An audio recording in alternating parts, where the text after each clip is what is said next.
Hi, I'm Casey Woulfe. I'm a current BIRCWH Scholar at the University of Colorado, and it is my pleasure today to introduce our speaker, Dr. Ann Libby. Dr. Libby is a professor and vice chair for academic affairs in the Department of Emergency Medicine at the University of Colorado School of Medicine on the Anschutz Medical Campus. She earned her PhD in economics from Washington University in St. Louis and did postdoctoral training in public health at the University of California, Berkeley. She is a national expert in mentored research, training, and leadership. Dr. Libby co-founded the Education, Training, and Career Development Core of the Colorado Clinical Translational Sciences Institute, including the Colorado Mentoring Training Program, the Leadership for Innovative Team Science Program, and the Clinical Faculty Scholars Program. With Dr. Judy Regensteiner, Dr. Libby co-directs the Doris Duke Fund to Retain Clinical Scientists Program and the Women's Leadership Training Program. She is a senior faculty for the CU Center for Women's Health Research and the CU BIRCWH K-12. She is currently in the Executive Leadership for Academic Medicine program, for which she is developing an online certificate program in women's health and sex difference research.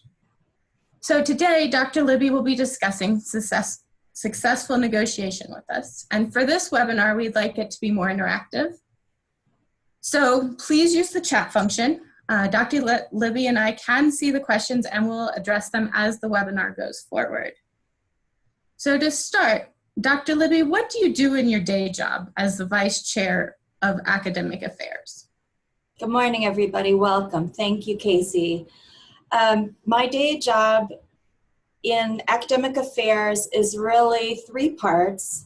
The first is that I'm a world expert on promotions at the University of Colorado, so it's a very small market, but I help people put together dossiers and do strategic planning so they can progress successfully in their academic careers. I do mentoring, coaching, and training of the faculty in emergency medicine and in other departments across the school and college. And I am also part of the executive team for our Department of Emergency Medicine. So we sit at the little table and make big decisions, so to speak. That's great. You're also a senior faculty for the CU Center for Women's Health Research. What attracted you to women's health research, and what do you do for the center? The Center for Women's Health Research at CU, the University of Colorado, is one of my favorite groups with some of my very favorite researchers on campus. My research has historically been in systems of care for vulnerable populations. So often that's been economically vulnerable populations. However, women are underrepresented in science and medicine, and so it's sort of a natural fit in that view of things.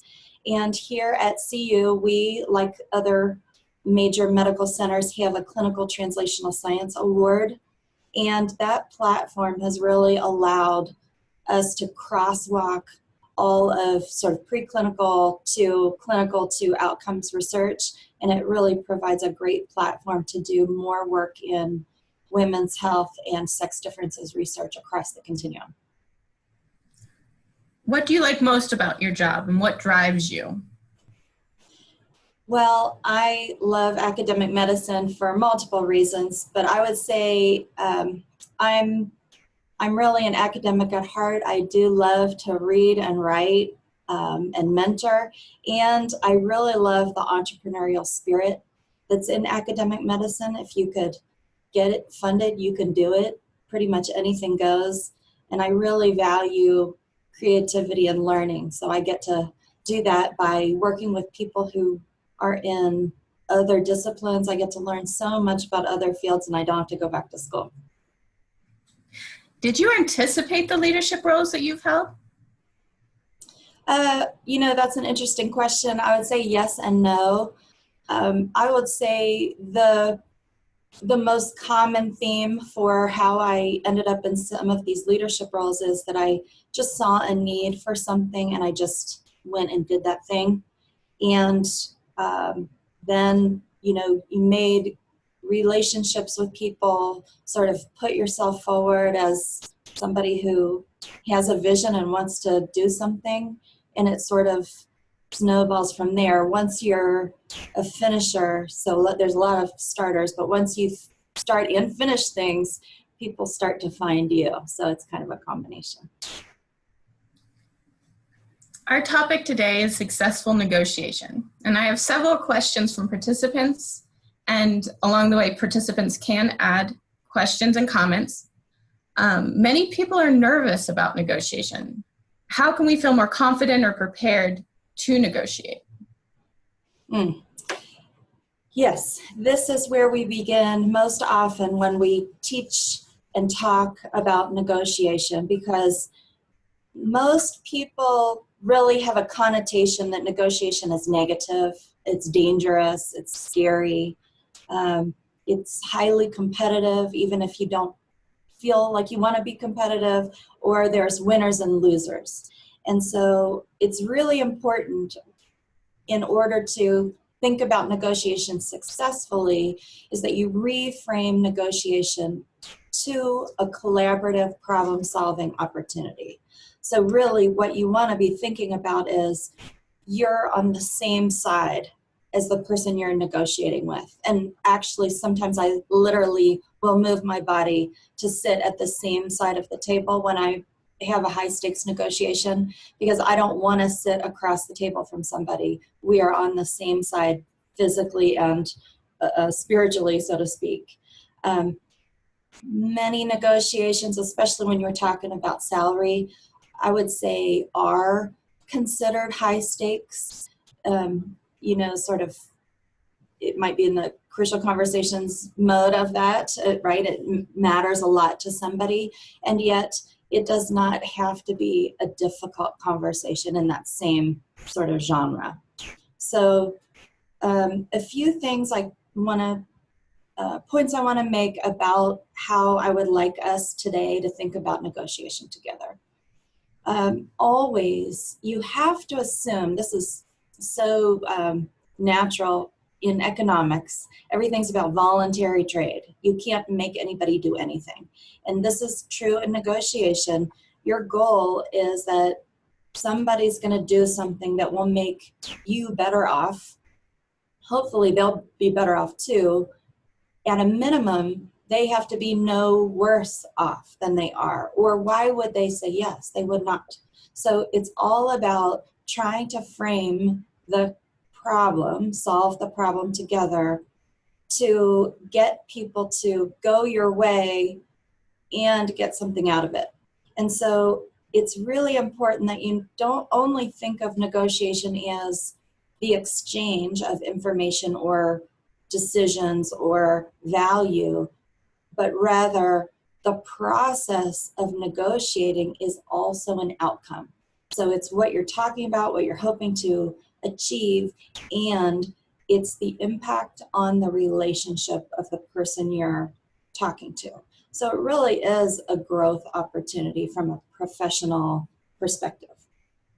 So when we think of, right, we're not interested in unsuccessful negotiations, we're interested in successful negotiations. So if you think about the three major elements to a successful negotiation, it would involve real authentic listening and validating your counterpart's interests. So in negotiation speak, the person you're negotiating with is your counterpart. So that's a little bit jargony, but I'll try to call it, you could say your chair, your PI, whoever it is you're talking to. So you want to really hear their perspective and understand what their needs are. So it's not only you going in and dropping your big sell and then they say yes or no. Another element is a formalized agreement of the commitments you make. So you have this one or multi-part negotiation, and at the end, somehow you've got to document what you both agreed to do. That's critical. because you want to be able to go back to it and again have another layer of checking that you actually are remembering things the way you thought you heard. And then the third thing, again, back to this principle that the negotiation itself, the process of negotiation is an outcome.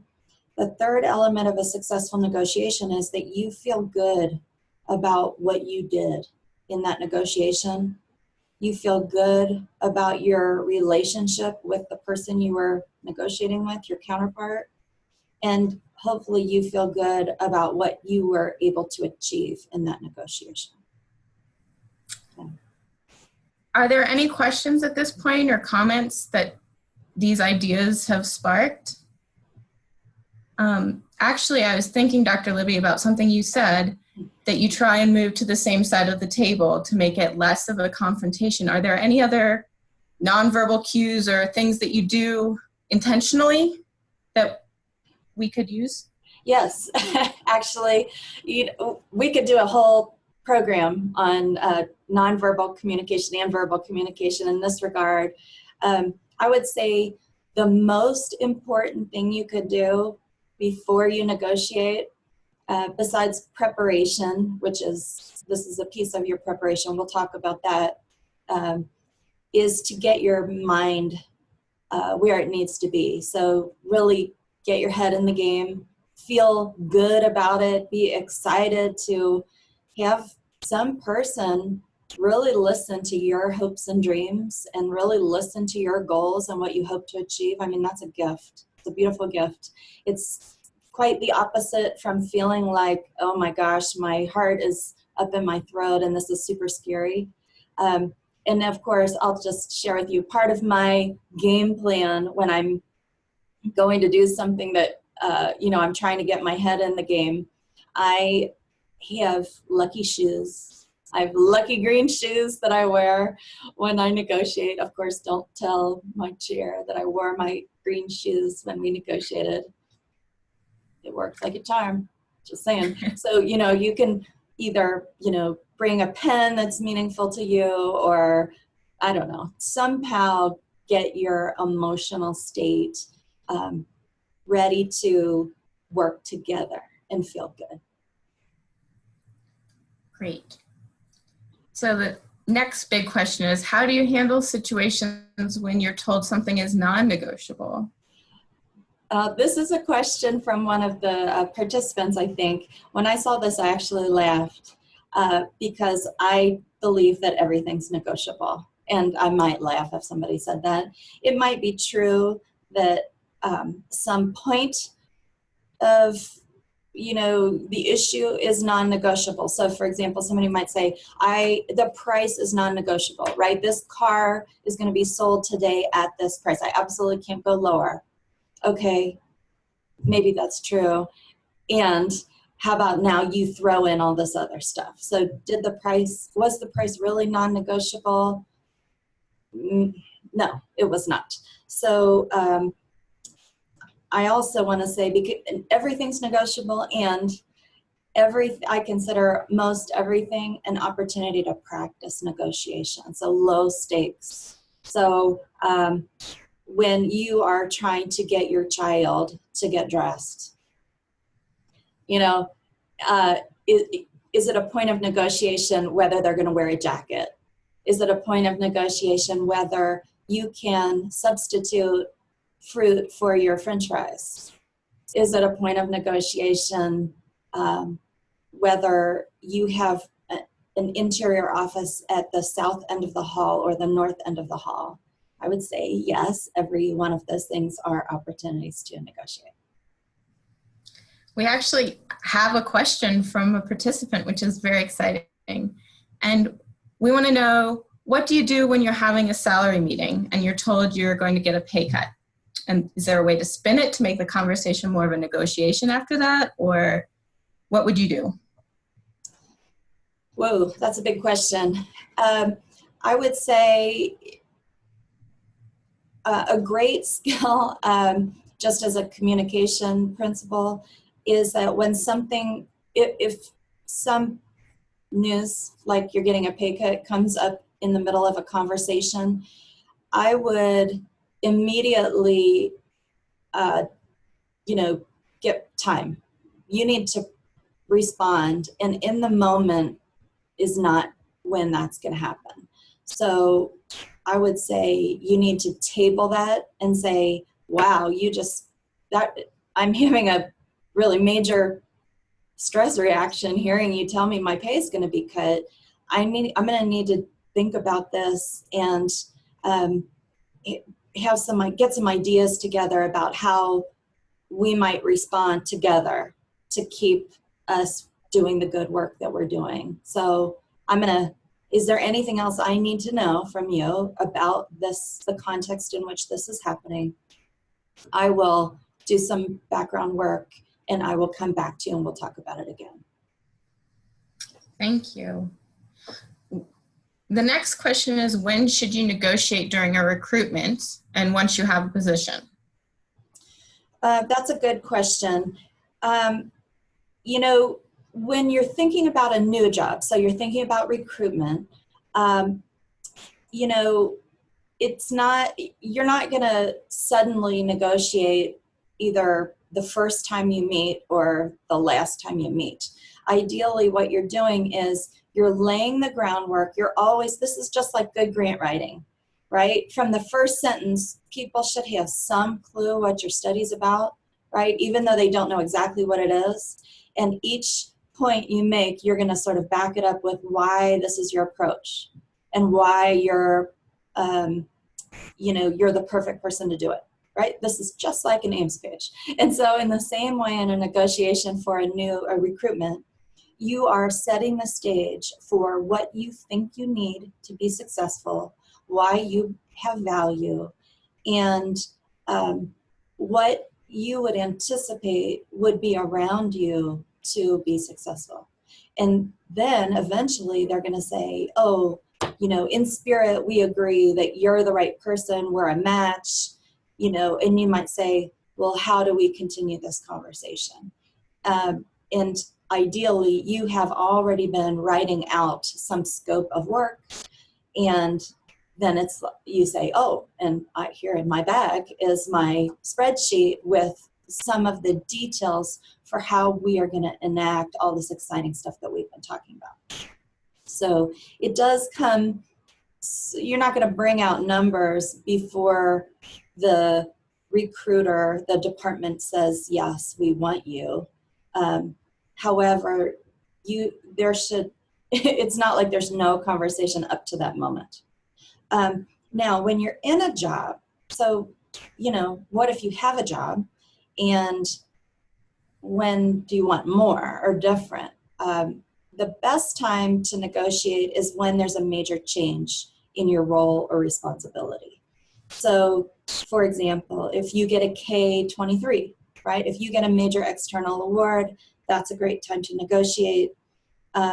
If you take on a role, maybe you're going to be medical director of something or fellowship director, or something about your roles and responsibilities change, that's good. If you have, suppose you published a paper in Cell or Nature and there's, press releases and, there's a million hits and you're being interviewed on national news, use the halo effect to think about what you might want to do. However, you can always come forward and negotiate as long as you have a goal or a specific need. Okay. So what kinds of things can you ask for when you negotiate for a recruitment package? One of the most important things that many people starting out forget is that compensation is so much bigger than salary. So we all know, salary is wage plus compensation, right? So you get how much you get paid, and the non-salary compensation is benefits. So in the United States, with employer-based health coverage, that actually costs a lot of money, as we know. because we pay a piece of it, and you can see on your paycheck how much your institution pays. So healthcare coverage and retirement plan, and then salary. Those are that's compensation. The benefits are usually fixed. The salary is not fixed. One of the most important things that you're gonna do, P.S., when you ask for salary, you make sure you know and understand the sources of your salary. So many people who take an academic job say, great, they're gonna pay me, let's pretend, what number should we say? $200,000. Okay, that sounds good. That'd be a great out of school job. $200,000, and you think that's going to come magically from some source. It is on you to ask, where do those dollars come from? Are they derived from clinical earnings? Is it derived from taxes on research? Is it coming from grants? You need to know the sources, because it's more than just hard money, soft money, so to speak. It's hard, soft, and in between. And in addition, what's the context of your department who's paying you? What's the outlook on those sources of salary support? Okay, now when we get away from salary and compensation, some of the most important issues that are worth more than money in some ways, depending on if you're getting enough money in general, are things like seed funds, right? You need to know what are the terms. Many people assume that their seed funds on recruitment never expire, that you can just squirrel it away and it'll always be there for you. That may or may not be true. Do you have to give seed money back if you get a big grant? You might assume no. The department chair might assume definitely yes. So that is on you to find out. In addition to seed funds, one of the biggest cost on campus is space. My goodness, that's second, maybe only to salary, is space. So I mean lab space, office space, space for your team. Is it co-located with you? Personnel, right? So maybe it's research assistant, administrative assistant. And then we get into really ethereal things like flexibility, schedule. Do you have to have your clinic schedule on Monday morning and Friday afternoon?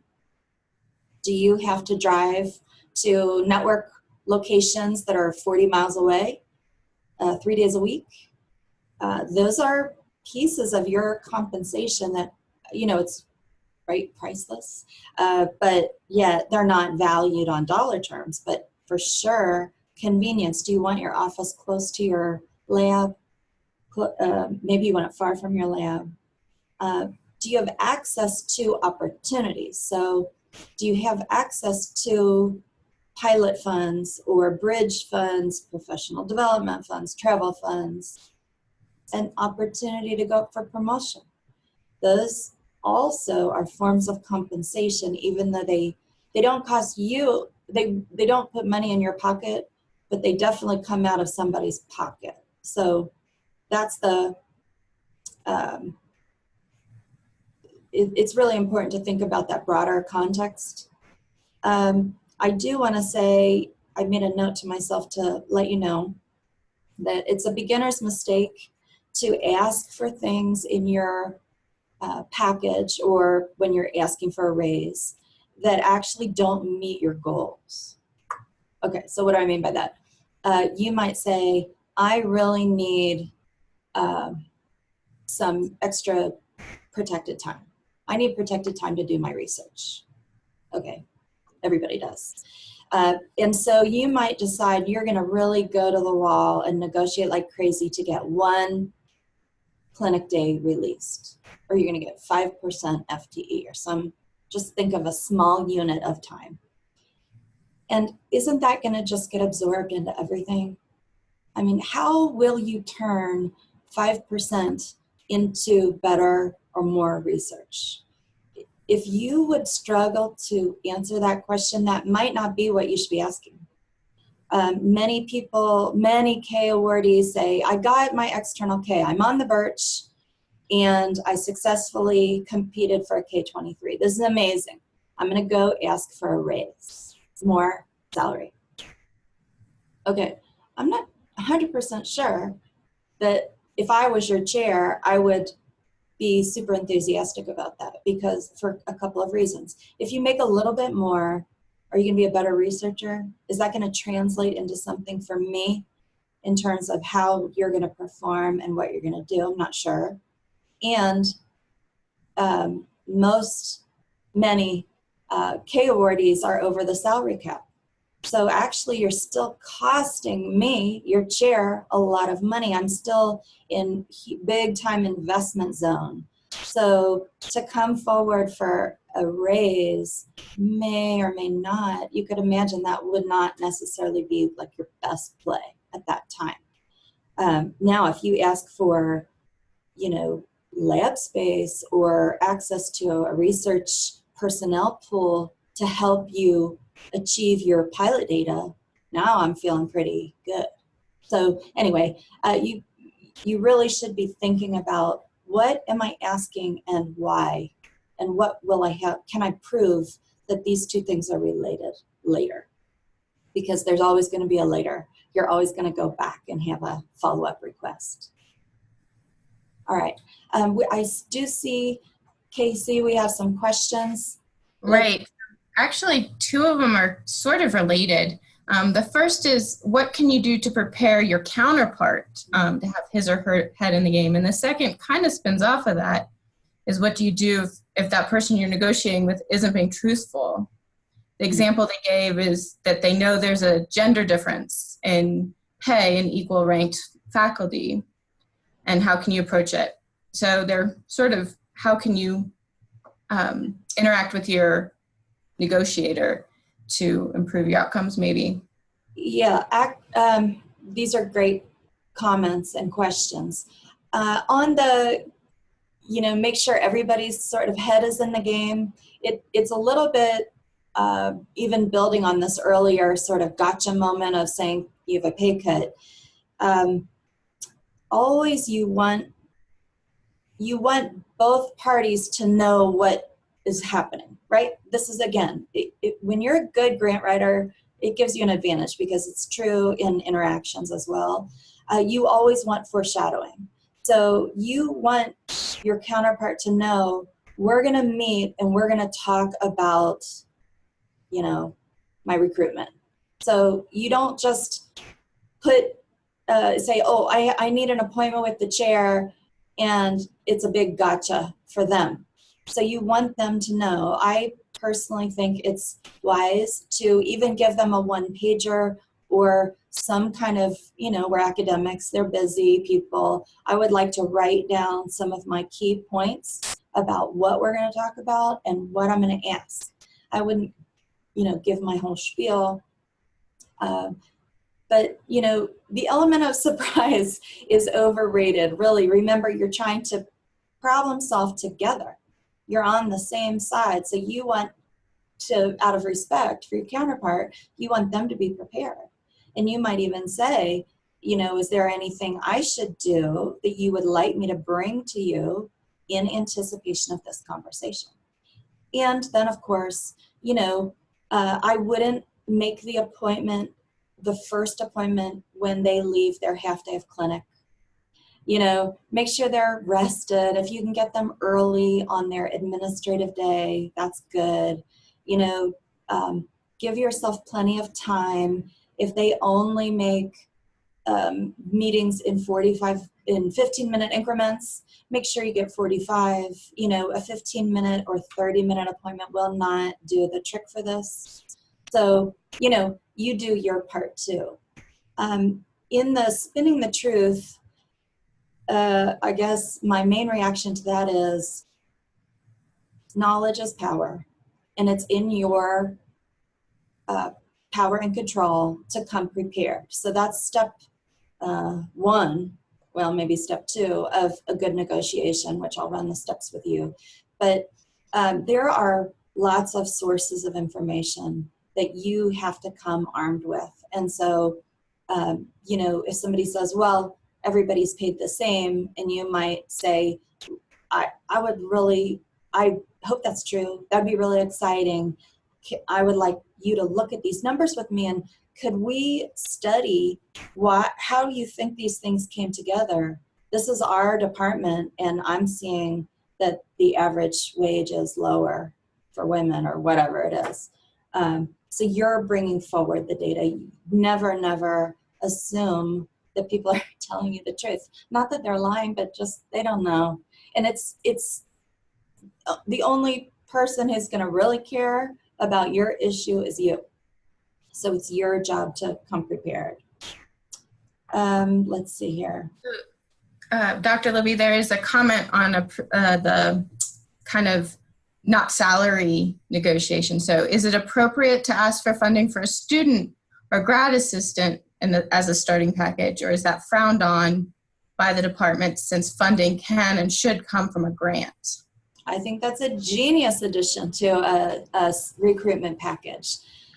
Remember, your goal would be to justify that this funded student would contribute to your success, meeting the goals, not just for your own personal career, but that you've set out for your science, for your lab, for your clinical service, whatever constellation of things your bigger goals are. And, you know, sure, unfunded. I would say always the goal is, you know, financial independence to the extent you can. And if you're starting out, sure, yes for it. I would also think it's just like any intervention, you know, what is the sustainability plan? If you're not getting this, you know, is it going to just disappear? Or the pay, so to speak, for a student might be that you would serve on a thesis committee, and that is worth money. So, you know, you would just discuss, you say, oh, you know, I had a graduate school student, a pre-doc in whatever field, and this was very helpful to me in my thesis research. Moving forward, I would propose that we have one or two, you say two, and then let them say one, right, go high, 2 pre-doctoral students funded by the graduate school in my lab under my direction, and in exchange, I'll be on their thesis committee and I will supervise them, and I'll write them into grants when possible, and, you know, see if how that flies. That would be very appropriate. Okay. There is also another follow-up to the comment that everything is negotiable. The participant's wondering about what your response would be in the situation where you're told something is not negotiable, like pay. What would you do?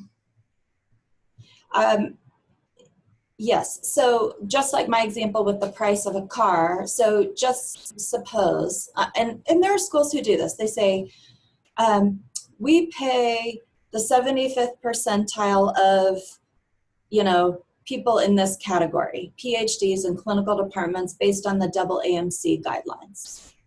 Okay, is that right? That's fascinating. Okay, I'd like to see the distribution of salary. Great, thank you, that's awesome. And so maybe you fact check that and you say, okay, well, that's how it goes. Then immediately you're going to non-wage compensation.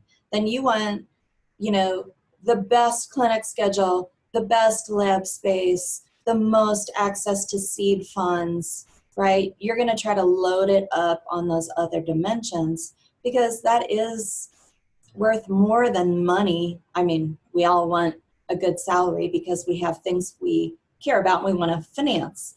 And in the range of getting a scientific career going, you know, I'm not totally sure higher salary translates into more success. You know, now that being said, you know, early in my career when I was in a department of psychiatry, every time you get a PI grant, my chief would say, you may come to me and ask for a salary increase of some small amount to reflect that new administrative role you're going to have as a PI. And I thought, oh shoot, that just means I'm going to have to bring in more grants to cover my salary. However, you never miss an opportunity to increase your salary, especially when you're in a university where those increases are infrequent and small. So every time I would, oh, ring the bell, you got a grant, go get that 3% or 5% increase. And you know what? It never goes away. It's supposed to go away with the when the grant ends. It never does. So you take those opportunities to keep building, and you know, go for non-wage compensation if you're forced to. All right. The next question is, are there special considerations for young women, minority, lower power junior people, or even introverts during a negotiation? Yes. We could do whole days of webinars on these subjects.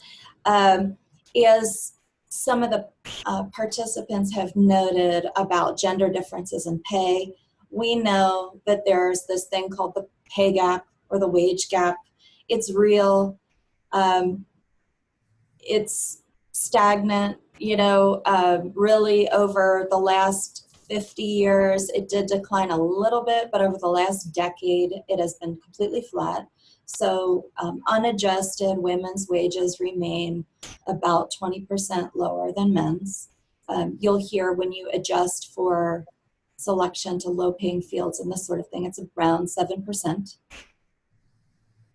Yeah, okay. There's an additional penalty, so to speak, for being a minority. So minority pay gap compared to majority is enormous. And boy, oh boy, if you're a minority female, you're at the very bottom. And those differences persist across all levels of education and actually are even bigger in the highest levels of education. So being a PhD or being an MD or being a JD does not protect you. In fact, I think the more you get into the types of education and work where salary has to be negotiated is where those gaps occur. When you're in lower education categories, those jobs are sort of like minimum wage. It is what it is. And so the differences between types of people are actually slightly smaller than at the higher levels of education. I want you to know, if you don't already know this, that there's also some pretty interesting evidence that women and men, or, you know, these are the studies I've seen, gender differences, that women and men have different fundamental beliefs about negotiation that actually reinforce these differences. So I'm going to give you some examples of those. There's some pretty interesting studies where women and men are asked, do you know your worth? Can you articulate your value?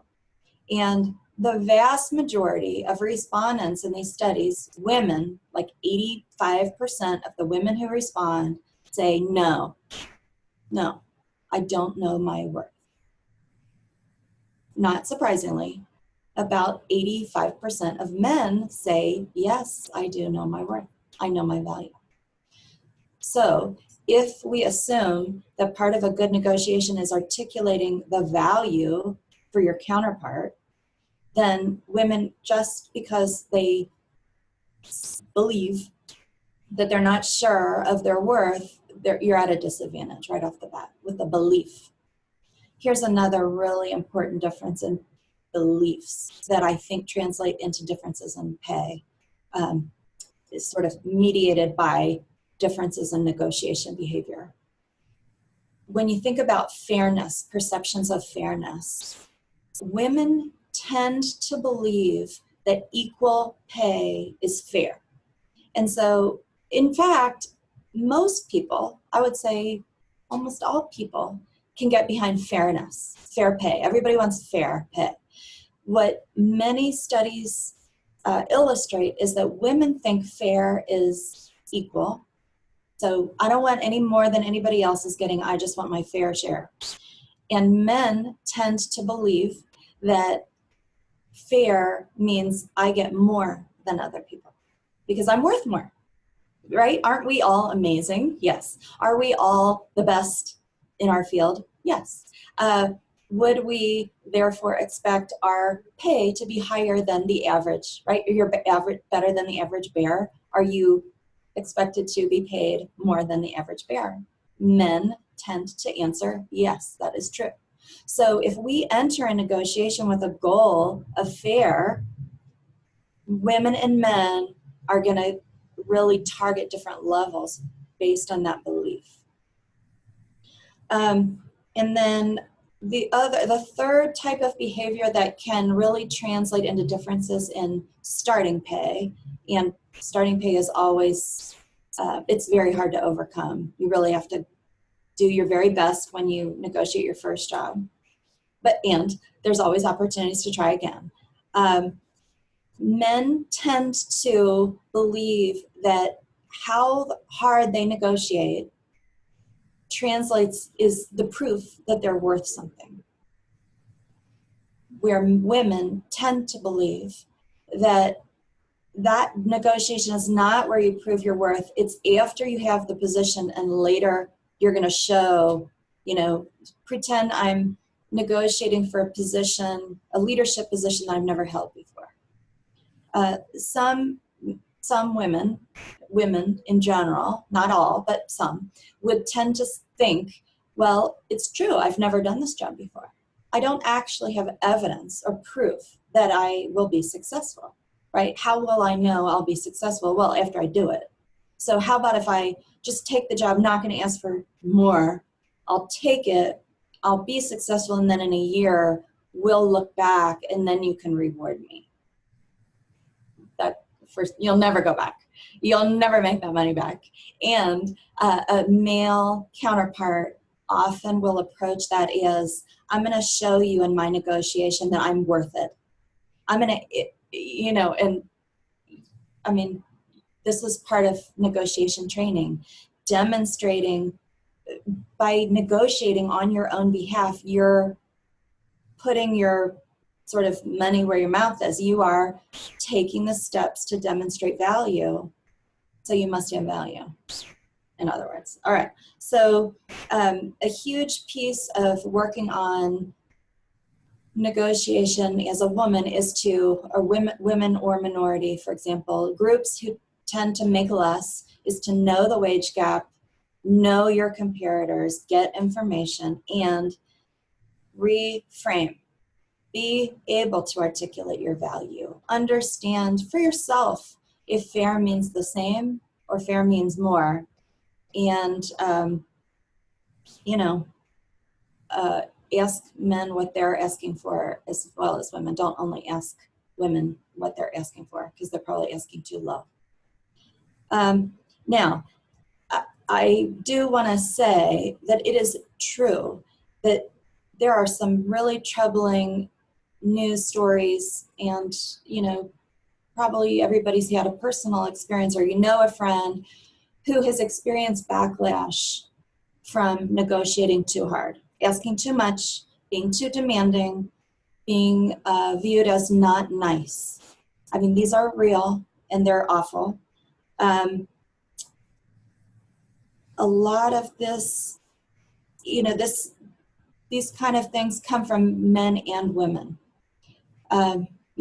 Everybody wants fair, and yet there are clear differences. You can do really fun. If we were training together live, we would play a simulation game where you know who you're negotiating with, and both women and men expect women to ask for less. Women and men expect women to ask less. So,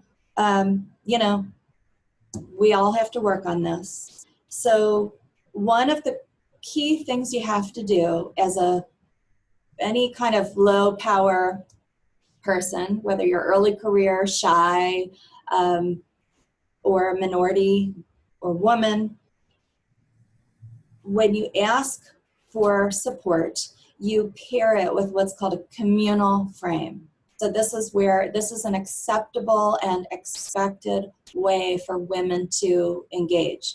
It means that you say, I'm competent, I'm valuable, and by helping me be my fabulous self, I'm going to also bring forward the team, bring forward the department, improve the field, improve healthcare for all people, right? So it's not just you, I, me, mine.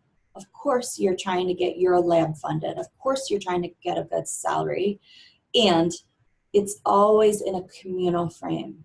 It's with the team, for this larger vision. That's how you can present it in a way that skirts some of those biases. It's really important. That's really helpful, Dr. Libby. Anybody else have any questions?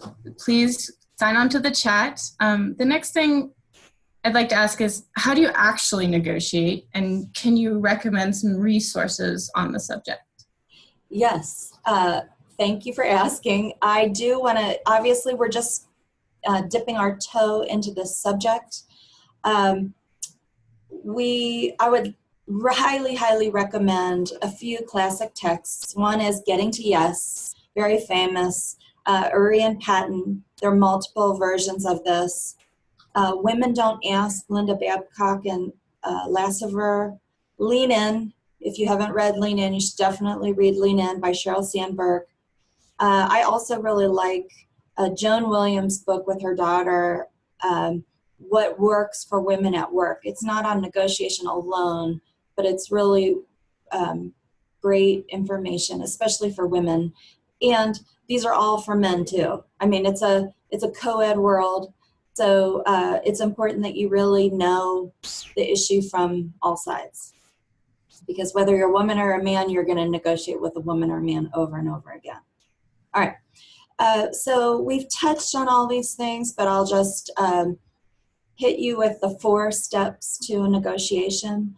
So the first thing, just like any conversation, is you're going to assess whether it's worth it to negotiate. So this is where you look at the benefits and the costs of what you plan to do. So this is where you decide, what is my fallback position? If I make this ask, remembering that you're going to collaboratively problem solve, you're going to strengthen your relationship, so you're not thinking, if I ask, I'm going to burn the bridge, or I get what I want, or feelings are hurt. No, we're on the same side. And is this the time? Could you gain enough in order to make the ask? So that's the first thing. The second thing is that you have to prepare. And so we've touched on this a little bit. For me personally, I need a lot of time to prepare. I find that I need to really sort of cogitate on it, and I need to write it down. So as soon as I started interacting with my current chair, so I've been in the Department of Emergency Medicine for 3 years, and he sort of found me on campus in one of our programs.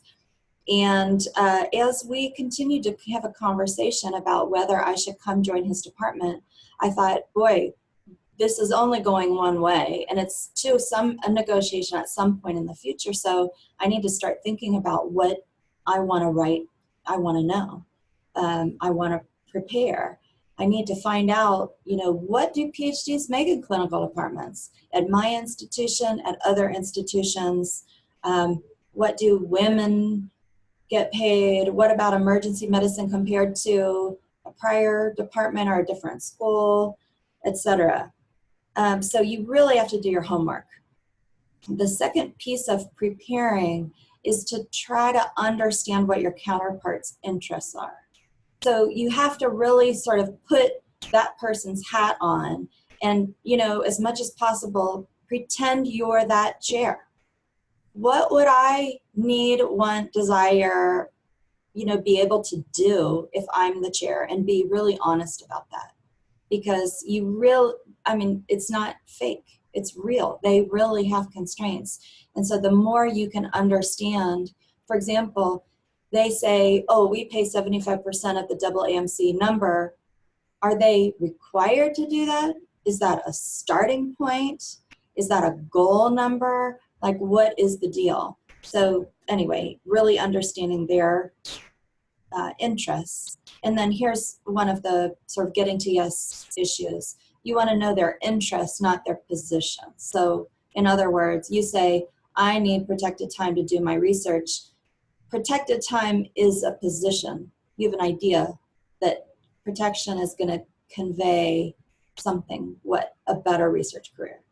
Your interest is actually that you're more successful in your research. Could that be achieved in multiple ways? Yes. So you want to really get to the interest separate from what you're putting forward. And then finally, you are going to take positions. So you're going to make some proposals. And the way to do that is to try to link things together. So you want to package things together. You don't want a laundry list where your counterpart's going to just check off yes, no. Because if you ask for something alone and the answer is no, you kind of go, okay, what do you go with that? Do you argue about it? Do you pull them back? It's hard. So what you want to do is say, oh, yeah, one of my goals is, postgraduate training. And I'm interested in being the fellowship director, and part of how I'm going to be successful as fellowship director is I need administrative support, because I'm going to need to do recruitments and I'm going to need a budget for recruitments. So now you've got a title, a set of duties, administrative support, and a budget all tangled together. So they might say, oh, yeah, I need you to be fellowship director. I could go along with that, but we don't have any administrative support. Well, that's what it's going to take for you to be successful. So you enter into a different conversation. Well, now how am I going to get this stuff done before you say yes, no? All right, so it's linking things together. And a piece of it is, let me explain to you, I'm going to educate you on how this needs to go, because this is how I see this unfolding. So it's bringing things together in a yoked together, linked plan, and coming up with at least two alternatives that are hopefully equally good for you, but are different. So you might put together one constellation, and then that's not going to work because of something you didn't know about. And then you would say, oh, okay, that's very interesting. Thank you for telling me about that. Here's another alternative I thought of. Okay, right, we're collaboratively problem solving. If that doesn't go anywhere, okay, what other things could we put together to meet these needs? These are the interests I have. Okay, all right, I see some things coming in. I know we're in our last 5 minutes. We're getting kind of close on time, so maybe there's two questions. The first is, what would you do if you found out you didn't negotiate very well? Is there a time frame for coming back and re-examining the initial offer, or? Sadly, I think you kind of get what you get, and you prepare yourself for the next opportunity. So now you got to wait till you get that big publication, or you get a little grant, or something good happens. Go back. You can never go back. You can't, a current negotiation should not be to fix old wrongs, right wrongs. That being said, if you realize that your salary is shockingly out of line with the rest because you didn't do your homework, then you know that's on you, and you have to say, new information came to light. The next time, maybe at your annual review, you want to come in line with other people. You're not going to get more to make up for the past. You can never make that money back. So we're all together because you're interested in doing well the next time. You unfortunately can't rewrite history. Okay, so the next question is, one topic that makes the panel or the participant uncomfortable is when he or she is asked about what their spouse does for the work. And is there a way to pass on the issue or not bring it up, or how do you move around that? Oh, well, this is very interesting because I think that is not a legal question. When you're interviewing somebody, well, here's what happens. If you bring up your spouse, my spouse is a scientist too, then they're allowed to ask, oh, where do they work? Oh, are they an assistant professor? You know, they're trying to infer money in part. You know, there are stories of people being told, well, woman, I don't have to pay you because your husband makes a lot of money. Okay, that's also illegal. So if you don't want to address your spouse, don't bring him or her up. But once you bring it up, it's open.